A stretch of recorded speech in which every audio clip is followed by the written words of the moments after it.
Experimental movies. What else do I need to say about them? They're bizarre and nonlinear, which normally makes them near impossible to review. They're in their own little world of nonsensical activity that tries to hit us over the head with a meaning, even if it's told in a very clunky manner. And I love them.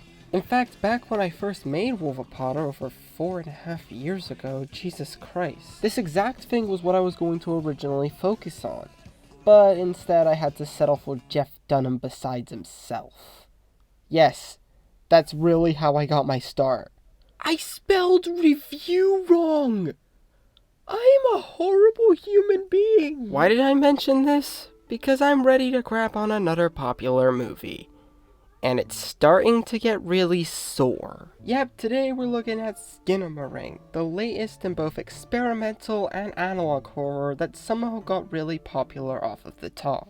Despite not being shown in many theaters, getting less than favorable reviews, and roped in around $2 million at the box office, which isn't terrible per se, but with how low the budget was, it wouldn't have been practically possible for it to have flopped. Also, yes, this is the trailer footage. I wasn't really able to get to the actual movie because the file size for it is... What? So if any particular clip repeats itself, yeah, that is why. I'm just gonna cut to the chase. This is a very slow movie, which would be fine if it was only like an hour 10, hour 20 minutes, but no, this is a full 100 minutes of this. And maybe it's because my standards have lowered in recent years, but yeah, this really worked for me. I never thought I would say this, but maybe the talk was onto something. Skinamarink is an effectively scary art house flick that mainly takes its inspirations from the darkest recesses of the human subconscious. It was based off the director's nightmares, what a surprise, and was entirely filmed in his childhood house, giving the eeriness of each shot some extra authenticity.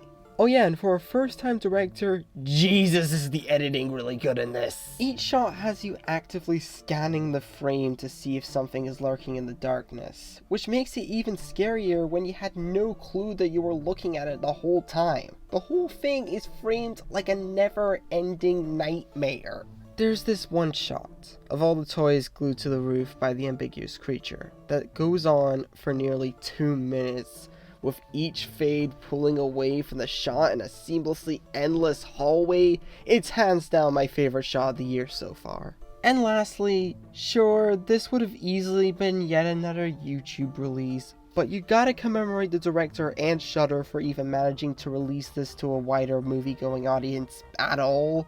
It is extremely surreal to see something that looks like it was straight out of the Mandela Catalogue make it into theaters. Sure, this film could feel like an endurance test at the best of times because of how long it is, which isn't a massive problem in retrospect, but again, this movie is nothing but shots of walls with people occasionally whispering.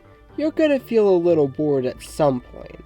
But besides that, this is easily the most David Lynch movie I've seen that isn't directed by David Lynch himself, and is also my favorite movie of the year so far. Except for Infinity Pool, but that's a story for another time. I give it a strong 9 out of 10. Well done, Kyle. I wish you the best of luck on your future endeavors. Speaking of Skinamarink, I've just recently uploaded a new short film that's more so in the same vein of it in style and tone. I'll leave it below the like button if you're curious. Catch y'all later.